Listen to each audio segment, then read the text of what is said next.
የብሉይ ኪዳን ታቦትና የአዲስ ኪዳን ታቦት ተብሎ ታቦት በሁለት ይከፈላል ወይንም አሁን የኢትዮጵያ ኦርቶዶክስ ተዋሕዶ ቤተክርስቲያን አገልግሎት የምትሰጠው ስርዓተ አምልኮ የምትፈጽምበት ታቦት ከብሉይ ኪዳን ታቦት ይለያል ወይ ነው ጥያቄው። አይለይም ነው ቀጥተኛው መልሱ። አንድ ነው ቀጥተኛው መልሱ። የብሉይ ኪዳን ታቦትም የአዲስ ኪዳን ታቦትም በታቦትነት አንድ ነው። ዳሩ ግን ልዩነት ሳይሆን በብሉይ ኪዳን የነበረ የመስዋዕት ስርዓት በታቦቱ ላይ በአዲስ ኪዳን አይደረግም። ስለዚህ የተሻረው ወይንም የተሻሻለው ታቦቱ ሳይሆን መስዋዕቱ ነው ማለት ነው። በብሉይ ኪዳን ይሰዋ የነበረው በታቦቱ ላይ የእንስሳት ደም ይረጭበት ነበረ። በአዲስ ኪዳን ግን የእንስሳት ደም አገልግሎት የለውም። በአዲስ ኪዳን የኢየሱስ ክርስቶስ ስጋና ደም የሚፈተትበት ነው። ይህንንም ስርዓት የሰራልን እግዚእነ ኢየሱስ ክርስቶስ ራሱ ነው። የማቴዎስ ወንጌል ምዕራፍ 26 ከቁጥር 26 ላይ ይህ ደሜ ነው ጠጡ፣ ይህ ስጋዬ ነው ብሉ ሲል በታቦት ላይ ሊደረግ የሚችለውን ስርዓት ጭምር ስለነገረን አሁን በታቦቱ ላይ የምንሰዋው የምናፈሰው ደም መስዋዕት የሆነውን የሚያድነንን የክርስቶስን ደም ነው፣ የክርስቶስን ስጋ ነው የምንፈትትበት ዘላለማዊ ሕይወት የምናገኝበት ማለት ነው። ስለዚህ ታቦት በመጀመሪያ በሕግ ደረጃ የተሰጠው ለሙሴ ነው። በሲና በረሃ በግብፅም አይደለም፣ በእስራኤል ሀገርም አይደለም፣ በበረሃ እያሉ በጉዞ እያሉ ነው ታቦት የተሰጣቸው። ታቦት በሙሴ ዘመን ተሰጠ ማለት ከሙሴ በፊት ታቦት አይታወቅም ማለት አይደለም።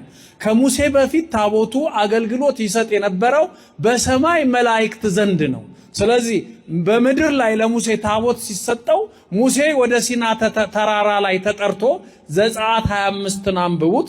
ሙሴ ወደ ሲና ተራራ ላይ ተጠራና እግዚአብሔር ጠራው። ከጠራው በኋላ 6 ቀን ሙሉ ሙሴ በጨለማ ውስጥ ነበር። በሰባተኛው ቀን በብርሃን እግዚአብሔር ተገለጸለት። ከተገለጸለት በኋላ ሙሴን እግዚአብሔር አነጋግሮታል። ማነጋገር ብቻ ሳይሆን ዘጸአት 25 ከቁጥር 40 ላይ ስናነብ በዚህ በተራራው ላይ እንዳየኸው የሰማይን ራእይ ነው ያየው ሙሴ። በሰማይ የታቦቱን አገልግሎት አይቷል። በሰማይ ታቦቱ ምን እንደሚመስል አይቷል። በታቦቱ ውስጥ ያለው የቃል ኪዳኑን ጽላት በሰማይ አይቷል። በሰማይ እንዳየኸው በዚህ ተራራ ላይ እንዳየኸው አንዳች ሳትስት የታቦቱን ስርዓት አከናውን ተባለ። ስለዚህ ሙሴ ከተራራ በወረደ ጊዜ ታቦቱን እንዲቀርጽ ማንን አዘዘ? ባስልኤል የተባለና ኤልያብ የተባሉ ከይሁዳና ከዳን ነገድ የሆኑ ሰዎች ታቦትን እንዲቀርጹ እግዚአብሔር ፈቅዶላቸው ታቦትን መቅረጽ ጀመሩ።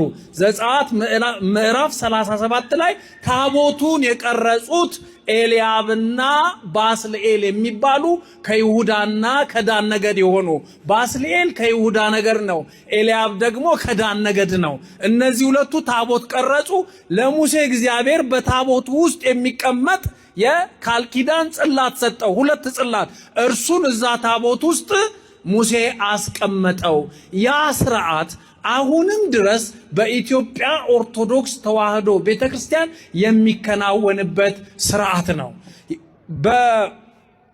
በፍትሐ ነገሥት በቤተክርስቲያናችን የስርዓትና የደንብ መጽሐፍ ታቦቱ ለክብረ በዓል እንዲንቀሳቀስ ሆኖ እንዲሰራ አበው ደግሞ እንዲቀረጽ አበው ደግሞ አዘዋል። በመጀመሪያ እግዚአብሔር ለሙሴ የሰጠው ጽላት ሙሴ ከተራራ ሲወርድ ሕዝቡ ጣዖት ያመልኩ ስለነበረ ያንን ጽላት ሰብሮት ነበረ። እግዚአብሔር ግን ጽላቱ ስለተሰበረ ሌላ ጽላት ወይንም የታቦት አገልግሎት አያስፈልግም አላለውም። የታቦት አገልግሎት የዘላለም ስርዓት ነው ብሎ ለሙሴ ተሰጠው። ዘጸአት ምዕራፍ 27 ከቁጥር 1 ላይ የዘላለም ስርዓት የሚሻር አይደለም። ታቦት የአዲስ ኪዳን የብሉይ ኪዳን አይባልም። የዘላለም ስርዓት በምድር ብቻ ሳይሆን በሰማይ ያለ ስርዓት ነው። ዮሐንስ ራእይ ምዕራፍ 11 ከቁጥር 19 ላይ ተጽፏል እኮ የመላእክትን አገልግሎት ሲገልጽ ቅዱስ ዮሐንስ በራእዩ በሰማይም ተከፈተ በሰማይም ውስጥ የቃል ኪዳኑ ታቦት ታየ። መላእክት እኮ የሚያመሰግኑት ለእግዚአብሔር የሚሰግዱት 24ቱ ካህናተ ሰማይ ተብለው በእግዚአብሔር ፊት የሚንበረከኩት በዚያ እኮ የመስዋዕቱ ሥርዓት አለ። ስለኛ በአዲስ ኪዳን ስለኛ የሚታየው ለፍርድ የሚታየው እንዳዳነን የሚገለጸው ኢየሱስ ክርስቶስ እኮ በታቦቱ ላይ ይገለጻል፣ በሰማይም በመላእክት ዘንድ። እየሰማችሁኝ ነው? ስለዚህ ታቦቱ ለሙሴ ሲሰጠው ልክ እንደ አዲስ ሥርዓት አይደለም። በሰማይ ያለው ሥርዓት ተቀድቶ ለሙሴ ተሰጠው።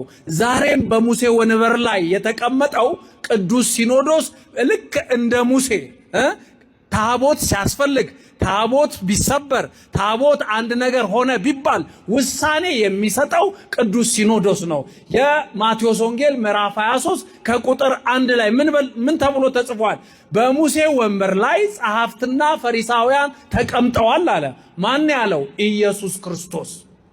ስለዚህ እነርሱ የሚያስተምሯችሁን ሁሉ አድርጉ።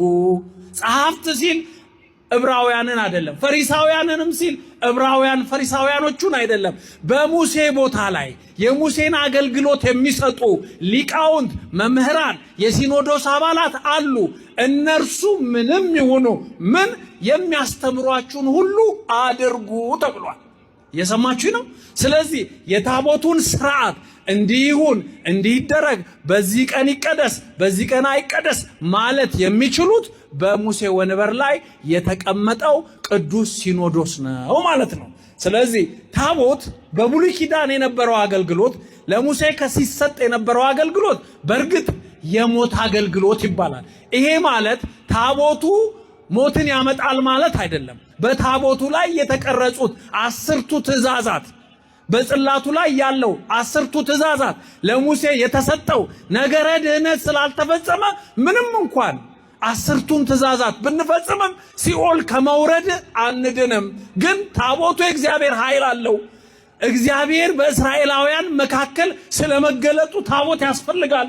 ጠላቶቻቸው ሲነሱባቸው ጠላቶቻቸውን ለመዋጋት ጠላቶቻቸውን ለማጥቃት ታቦት ያስፈልጋል።